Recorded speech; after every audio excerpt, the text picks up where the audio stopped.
நண்பர்கள் அனைவருக்கும் வணக்கம். நிஃப்டி ஃபியூச்சரோட டெக்னிக்கல் சார்ட் அனலைஸ்ல நாளைக்கான லெவல்ஸ் என்னென்ன இருக்கு? அத எப்படி நம்ம ஹேண்டில் பண்ணலாம்? அப்படிங்கிறத பத்தி நம்ம பார்க்க போறோம். ஸோ மறக்காம இந்த வீடியோ ஸ்கிப் பண்ணாம பாருங்க. நாளைக்கு இந்த லெவல்ஸ் நமக்கு எப்படி யூஸ்ஃபுல்லா இருக்க போகுதுங்கிறத பார்ப்போம். So first day time frame.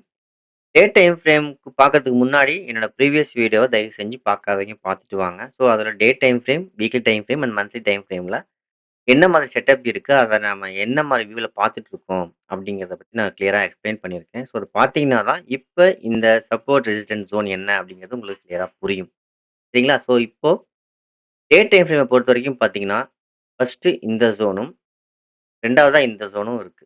So இந்த 2 ஜோனுக்கு இன் பிட்வீன்ல மார்க்கெட் ட்ரேட் ஆக ஆரம்பிச்சாலோ, அல்லது இந்த ஜோனுக்கு கீழயே ட்ரேட் ஆயிட்டே இருக்கு அப்படின்னாலும், நம்ம என்ன பண்ணலாம்? அப்படிங்கிறத பத்தி பார்க்க போறோம். அதே போல வந்து நான் நேத்து வீடியோல இன்ட்ராடே வியூஸ் பத்தி எதுவும் சொல்லல. ரீசன் என்னன்னா, செட்டப் ஃபார்மேஷன் இன்னும் நடக்கல. நடக்காதனால நான் வந்து பிரைஸ் ஆக்ஷன் செட்டப் விழுகட்டும். விழுந்த பிறகு நம்ம என்ன நடக்குதுங்கிறத பார்ப்போம் அப்படின்னு நான் சொல்லியிருந்தேன். ஸோ அதே போல இன்னைக்கான பிரைஸ் ஆக்ஷன் இன்ட்ராடே டைம் ஃப்ரேம்க்கு எப்படி இருக்குது அப்படிங்கிறத நம்ம அனலைஸ் பண்ணலாம். சரிங்களா? ஸோ 1 ஹவர் அதாவது 30 மினிட்ஸ் நீங்க எத வேணா ஃபாலோ பண்ணலாம். ஸோ நான் 1 ஹவர் 30 மினிட்ஸ் எதுக்கு ஃபேவரா இருக்கும்னோ அத வந்து நான் யூஸ் பண்ணுவேன்.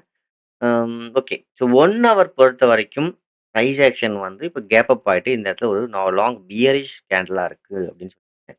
இந்த பியரிஷ் கேண்டில் அப்படிங்கிறது வந்து என்ன அர்த்தம்னா, ஏன் இந்த ஹைக்கு மேல போனா தான் நான் வந்து பைக்கு பாசிபிலிட்டிஸா எதிர்பார்க்கிறேன். அதாவது ட்ரெண்டுக்கு நான் அதாவது பை நல்ல ஒரு புல் மூவ் எல்லாரும் என்ன எதிர்பார்க்குறாங்கன்னா, ட்ரம்ப் வந்து அறிவிச்சுட்டாரு. அதனால வந்து மார்க்கெட் நல்லா வந்து பை போகும். நல்லா லாங் போகும்னு நெனைக்கிறாங்க. என்னோட வியூஸ் அப்படி இல்ல. என்னன்னா, அ ட்ரம்ப் வந்து நமக்கு 50% இருந்து 18% குறைச்சிருந்தாலும், அ நம்மகிட்ட இன்னும் ஒரு டீல் அப்டின்னா, பால் பொருட்கள், அக்ரிகல்ச்சர் பொருட்கள வந்து ஃபுல் அண்ட் ஃபுல் நீங்க வந்து 0 டாக்ஸ்ல விடணும் அப்டிங்கிறது தான். இன்னொன்னு நமக்கு 0 டாக்ஸ்ல தான் இப்ப நம்ம ட்ரேட் பண்ணிட்டு இருக்கோம். அதாவது அவங்க இம்போர்ட் பண்ணிட்டு இருக்காங்க. ஸோ எப்படி பார்த்தாலும் நமக்கு வந்து இது ஒரு பாசிட்டிவான விஷயமா எனக்கு தோணல. அதனால சொல்றேன். அதனால தான் இந்த இடத்துல என்னதான் இருந்தாலும் நியூஸ்க்காக கேப் அப் ஆனாலும், இந்த இடத்துல மார்க்கெட் நிக்கல அப்படிங்கிறது என்னோட வியூவா இருக்கு. So okay. எனிவே நம்ம நியூஸ் பேஸ்டு நான் எப்பவுமே போக மாட்டேன். ஸோ நியூஸ் பேஸ்டு வந்து அது எல்லாமே நடந்து முடிஞ்ச பிறகு நமக்கு தெரியும். இந்த நியூஸ்னால ஏறிடுச்சு, இந்த நியூஸ்னால வந்து இறங்கிடுச்சு அப்படின்னு நியூஸ் மட்டும் தான் வருமே தவிர, நம்ம அந்த நியூஸ்ல இருக்க மாட்டோம். ஸோ என்ன சொல்ல வரேன்னா, நடந்து முடிஞ்ச பிறகு தான் நமக்கு தெரியும். ஓ! இதனால கேப் அப் ஆயிடுச்சு. இதனால கேப் டவுன் ஆயிடுச்சு.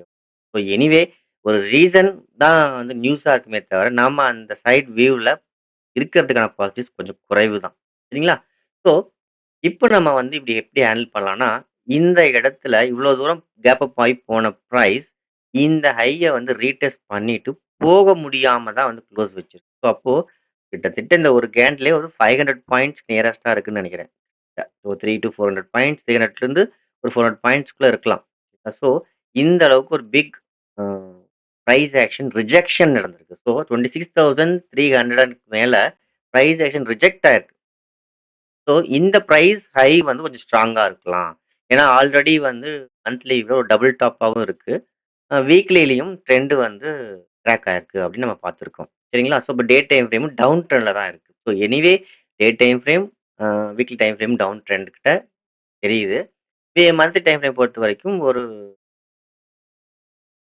டபுள் டாப்பா இருக்கு. சரிங்களா? ஸோ அதனால தான் இந்த ஹைக்கு மேல மார்க்கெட் போகாத வரைக்கும் எனக்கு வந்து பை சைட்ல வந்து நான் ஃபோக்கஸ் பண்றது பண்ணலாம். பட் ரொம்ப ஸ்ட்ராங்காவோ, லாட்ஸ் அதிகமா போட்டோ வந்து ஹோல்டிங்கா வைக்க மாட்டேன்.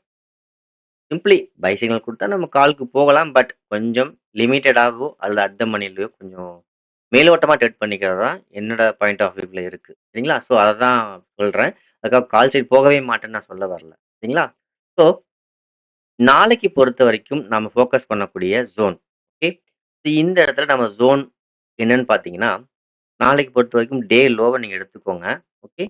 1 2வது பார்த்தீங்கன்னா, இன்னைக்கான டே ஹை. ஓகே. ஸோ இந்த 2மே வந்து ரொம்ப இம்பார்ட்டன்ட் லெவலா நாளைக்கு இருக்க போகுது. ஸோ இந்த 2 லெவல் நம்ம வந்து எப்படி ஹேண்டில் பண்ணலாங்கிறத பத்தி தான் பார்க்க போறோம். இந்த 2 லெவலுக்கு கீழ, மேல மார்க்கெட் எப்படிலாம் நடக்க வாய்ப்புகள் இருக்கு? இல்ல இன் பிட்வீன்லயே ஓப்பன் ஆனா என்ன பண்ணலாம்? அப்படிங்கிறத நம்ம அனலைஸ் பண்ணுவோம். சரிங்களா? ஸோ இப்போ day time sorry 1 hour time ஃப்ரேம்ல பார்த்தீங்கன்னா, பிரைஸ் ஆக்ஷன் வந்து நமக்கு கன்டினியூவா இப்ப மேல போனது இருக்கு. சரிங்களா? So price action. So price action day low 2மே ஈவனா இருக்கு. டே லோவும், பிரைஸ் ஆக்ஷனும் கொஞ்சம் 2மே ஈவனா இருக்கு. ஸோ நாளைக்கு பொறுத்தவரைக்கும் பிரைஸ் ஆக்ஷன் வந்து கிராக் ஆச்சு அப்டின்னா, டே லோவுக்கு கீழ கிராக் ஆச்சு அப்டின்னா, ஃபெயில்ட் ஆகாம இருந்தால் ஞாபகம் வச்சுக்கோங்க. ஃபெயில்ட் ஆகாம இருந்தா, பாசிபிலிட்டீஸ் ஆஃப் கேப் ஃபில்லிங்க வந்து பண்ணலாம். அப்படின்ற ஒரு எதிர்பார்ப்பு. ஸோ நாளைக்கு நடக்கணும்னு கட்டாயமும் கிடையாது. ஸோ கேப் நம்ம வீடியோல வந்து இங்க வரணும் அப்படின்னு நம்ம அனலைஸ் பண்றோம். ஸோ டெக்னிக்கலும் வியூ அதுதான். பட் அது நாளைக்கே நடக்கும்ன்ற கன்ஃபர்மேஷனும் கிடையாது. ஸோ இன் பிட்வீன்ல இவ்வளோ தூரம் இறங்கிட்டு கூட பிரைஸ் ஆக்ஷன், ரிஆக்ஷன் சேஞ்ச் ஆயிடலாம். சரிங்களா? ஸோ எங்க மார்க்கெட் ஸ்ட்ரகிள் ஆகுது, எந்த இடத்துல வந்து பிரைஸ் ஆக்ஷன் ரிவர்ஸ் ஆகுதுங்கலாம் கண்டுபிடிச்சு நம்ம அங்கலாம் ப்ராஃபிட் புக்கிங் பண்ணிக்கிறது நல்லது. ஸோ ஒரு பீவ்ஸ பொறுத்தவரைக்கும் நான் என்ன சொல்றேன்னா, இந்த லெவலுக்கு கீழ பிரேக் அவுட் ஆச்சுன்னா, டெக்னிக்கலி கேப் ஃபில்லிங் பாசிபிலிட்டிஸ் இருக்குங்கிறது தான். பட் கட்டாயம் இந்த கேப்ப ஃபில் பண்ணணுங்கிறது இல்ல. ஸோ ஏன்னா இந்த இடத்துல டவுன் ஆயிட்டு இருந்தாலும், பிரைஸ் ஆக்ஷன் வந்து ஒரு வேளை கிராக் ஆயிடுச்சுன்னா, ரீஅகைன் மார்க்கெட் திரும்பிடும். ஸோ அதெல்லாம் நம்ம கண்டுபிடிக்க தெரியணும். அதனால தான் பிரைஸ் ஆக்ஷன் ஸ்டடீஸ் பண்ணிக்கோங்கன்னு நம்ம சொல்றோம். So okay. இப்ப எனிவே நாளைக்கு பொறுத்தவரைக்கும் ஓப்பனிங்கே இந்த கேண்ட்ல பிரேக் பண்ணி சஸ்டெயின் ஆயிடுச்சு. ஃபெயில்ட் ஆகாம இருந்தது அப்டின்னா, நல்ல ஒரு பேரிஷ் மூவ் எதிர்பார்க்கலாம். அது நாளைக்கே நடந்தாலும் ஆச்சரியப்படுறதுக்கு இல்ல. பட் எதிர்பார்க்கலாம். சரிங்களா? ஸோ கேப் ஃபில்லிங் நடக்க வாய்ப்புகள் இருக்கு. ஸோ இன்னொரு விஷயம் என்னன்னு பார்த்தீங்கன்னா, நமக்கு டெக்னிக்கலா வந்து பார்த்தீங்கன்னா, கிட்டத்தட்ட வந்து இன்னொரு சப்போர்ட் ஜோன் இருக்கு. ஸோ அந்த ஜோன மறந்துறாதீங்க. ஸோ இங்க ஒரு ஜோன் இருக்கு. ஸோ இந்த ஜோனுக்கு மேல தான் போக முடியாம தடுமாறிட்டு இருந்தது. ஸோ பாசிபிலிட்டீஸ் ஒரு வேளை ஓப்பனிங்லேயே மார்க்கெட் வந்து இந்த லெவல பிரேக் ஆனாலும் சரி, உள்ளது லைவ்ல இங்க ஓப்பன் ஆயிட்டு வந்து பிரேக் ஆனாலும் சரி, பிரேக் ஆயி சஸ்டெயின் ஆயிடுச்சுன்னா, ரீஅகைன் மார்க்கெட் வந்து இங்கிருந்து மறுபடியும் இந்த சப்போர்ட் ஜோனுக்கும், அடுத்ததா இதுக்கு கீழ சஸ்டெயின் ஆயிடுச்சுன்னா, மறுபடியும் இங்கிருந்து இந்த சப்போர்ட் ஜோனுக்கும் வரத்துக்கு வாய்ப்புகள் இருக்கு. சரிங்களா? ஸோ இந்த ஜோனுக்கு வந்துட்டாலோ, அல்லது இந்த ஜோன பிரேக் பண்ண பிறகு சஸ்டெயின் ஆயிட்டாலோ தான் நீங்க கொஞ்சம் கேர்ஃபுல்லா இருக்கணும். இதுவரைக்கும் கொண்டு போலாம். அங்க நடக்குது அப்டின்னா. ஸோ நெக்ஸ்ட் வேற என்ன பாசிபிலிட்டிஸ் இருக்குன்னா, பிரைஸ் ஆக்ஷன் கிராக் ஆயிடுச்சு. பட் ஃபெயில்ட் ஆயிடுச்சு அப்டின்னா, ஸோ கால் சைட்ல ஃபோக்கஸ் பண்ணலாம். அதாவது மறுபடியும் ரீகெயின் மார்க்கெட் வந்து புல் சைட் மறுபடியும் இந்த நம்ம பார்க்கறதுல சப்போர்ட் ரெசிஸ்டன்ஸ் அந்த சப்போர்ட் ரெசிஸ்டன்ஸ் ஜோன்ல மார்க்கெட் வந்து எப்படி ரியாக்ட் ஆகுது? ஸோ பிரேக் அவுட் ஆகுது. இந்த லெவல்ல வந்து சப்போர்ட்ட பிரேக் பண்ணிட்டு, ரீஅகைன் இந்த ரெசிஸ்டன்ஸ்க்கு மேல குளோஸ் வச்சுருச்சு அப்டின்னா, ரீஅகைன் என்ன ஆச்சு? இந்த லைன் ஃபெயில்ட் ஆகுதுன்னு அர்த்தம். அதாவது சப்போர்ட் ரெசிஸ்டன்ஸ் ஃபெயில்டு அப்டின்னு அர்த்தம். ஸோ அதனால தான் நம்ம இந்த லைனுக்கு கீழ சஸ்டெயின் ஆகுதான்னு பாருங்க, ஃபெயில்ட் ஆகுதான்றத நம்ம அடிக்கடி சொல்லிட்டு இருக்கோம். So support and resistance line every line views வந்து பிரேக் அவுட் ஆயி ஃபெயில்ட் ஆயிட்டோ, அல்லது பிரேக் அவுட் ஆயி சஸ்டெயின் ஆயிட்டோ கன்டின்யூ ஆகலாம். ஸோ உங்களுக்கு தெரியாத எதுவும் கிடையாது. சப்போர்ட் ரெசிஸ்டன்ஸ்ங்கிறது ஒரு லைனா தான் எடுத்துக்கணும். அந்த லைனுக்கு கீழ பிரைஸ் ஸ்ட்ரகிள் ஆகுதா? அல்லது சஸ்டெயின் ஆகுதாங்கிறது ரொம்ப முக்கியம். சரிங்களா? ஸோ ஃபெயில்ட் ஆச்சுன்னா மீண்டும் மார்க்கெட் நல்ல ஒரு புல் மூவ் குடுக்கலாம். அதுவும் ஃபர்ஸ்ட் லெவலா 25,000 920 வரைக்கும் ரீச் ஆகலாம். இதுக்கு மேல மறுபடியும் சஸ்டெயின் ஆனா, பாசிபிலிட்டீஸ் ஆஃப் இஸ் ஹை. 26,300க்கு ரீச் ஆகலாம். சரிங்களா? ஸோ நாளைக்கு மார்க்கெட் நம்ம என்னென்ன பார்த்துருக்கோம்? எங்க ஓப்பன் ஆனா என்ன பண்றதுன்னு தான் இங்க பேச்சு. ஓப்பனிங்லயே பிரேக் பண்ணா, சஸ்டெயின் ஆனா, பாசிபிலிட்டீஸ் ஆஃப் இந்த லெவல் வரைக்கும் வரலான்னு பார்க்குறோம். ஒருவேளை இங்க ஓப்பன் ஆயிட்டு மார்க்கெட் வந்து பிரேக் ஆனாலும், சஸ்டெயின் ஆச்சுன்னா, இதுவரைக்கும் வரலான்னு எதிர்பார்க்கிறோம். ஒருவேளை சஸ்டெயின் ஆகல அப்டின்னா, ஃபெயில்ட் ஆயிடுச்சுன்னா, ரீஅகைன் மார்க்கெட் இந்த இடத்துக்கு வரலான்னு நம்ம எதிர்பார்க்கிறோம். சரிங்களா? ஸோ இது 3 வியூ பார்த்தாச்சு. இப்போ அடுத்தது மார்க்கெட் வந்து ஓப்பனிங்லயே அப்சைட் பிரேக் ஆகுது. ஸோ அப்சைட் பிரேக் அவுட் ஆயி சஸ்டெயின் ஆயிடுச்சுன்னா, ரீஅகைன் மார்க்கெட் வந்து 26,300 வரைக்கும் போகலாம். ஸோ இது நாளைக்கே போகணும்னு கட்டாயம் கிடையாது. அத ஞாபகம் வச்சுக்கோங்க. ஸோ பிரேக் அவுட் ஆயி சஸ்டெயின் ஆயிடுச்சுன்னா, it will go up to 26,300 possibilities of next resistance ஜோனுக்கு போக பாசிபிலிட்டீஸ் இருக்கு. அதன் பிறகு பிரேக் அவுட் ஆனது, சஸ்டெயின் ஆகல, ரீஅகைன் மார்க்கெட் வந்து ஃபெயில்ட் ஆயிடுச்சு அப்டின்னா, சஸ்டெயின் ஆகல, ஃபெயில்ட் ஆயிடுச்சு அப்டின்னா, it will come down up to this level. அதாவது ஏற்கனவே சொன்னது தான். இது ஒரு சப்போர்ட். இந்த சப்போர்ட்க்கு கீழ பிரேக் ஆச்சுன்னா, கேன் ஃபால். ஸோ இதுதான் நடக்க வாய்ப்புகள் அதிகம். நல்லா இந்த லெவல்ஸ நோட் பண்ணிக்கோங்க. இந்த லெவல்ஸுக்கு கீழ மார்க்கெட் எப்படி ரியாக்ட் ஆகுதுங்கிறத ரொம்ப வாட்ச் பண்ணுங்க.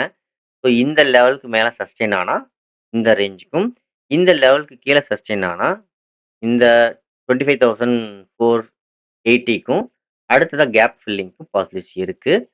ஒருவேளை இன் பிட்வீன்ல ஆயிட்டு டாப் ஃபெயில்ட் ஆனா கீழ பாட்டத்துக்கும், பாட்டம் ஃபெயில் ஆயி மேலயும் போகலாம். ஸோ இதுவும் நடக்கலாம். ஃபெயில்ட் ஆயி ஒரு ரேஞ்ச் பவுண்ட்லயும் நடக்கவும் செய்யலாம். ஸோ இது சப்போர்ட் ரெசிஸ்டன்ஸும் நம்ம வந்து இப்போ சொல்லியிருக்கோம். ஸோ இந்த ஜோன்ல மார்க்கெட் எப்படி ரியாக்ட் ஆகுது அப்படிங்கிறத கேர்ஃபுல்லா வாட்ச் பண்ணி ட்ரேட் பண்ணுங்க. ஸோ நம்ம சொல்றது அத்தனையுமே என்னோட ஓன் அனாலிசிஸ் தான். ஸோ நாங்க என்னோட ஓன் அனாலிசிஸ்ங்கிறதுக்கு பதிலா எப்படி சொல்றேன்னா, என்னோட அனலிசிஸ வந்து நீங்க கட்டாயம் பண்ணணுங்கிறதுக்காக கிடையாது. அ நீங்க உங்களோட ஓன் அனாலிசிஸ் என்னமோ அத சேர்த்துக்கிட்டு, அதன் பிரகாரம் ஸ்டாப் லாஸ் மணி மேனேஜர ஃபாலோ பண்ணி ட்ரேட் பண்ணுங்க. அது ரொம்ப ரொம்ப நல்லது. ஸோ தேங்க் யூ ஃபார் வாட்சிங். நாளைக்கு மார்க்கெட் இந்த லெவலுக்கு கீழயா, இந்த லெவலுக்கு மேலயா சஸ்டெயின் ஆகுதா? என்ன நடக்க போகுது? அப்படிங்கிறத வாட்ச் பண்ணுவோம். தேங்க் யூ ஃபார் வாட்சிங். ஒருவேளை இந்த வீடியோ பிடிச்சிருந்தா மறக்காம நிறைய நண்பர்களுக்கு இந்த வீடியோவை ஃபர்ஸ்ட் ஷேர் பண்ணுங்க. மறக்காம லைக்ஸ் அண்ட் கமெண்ட்ஸ் பண்ணுங்க. Thank you so much.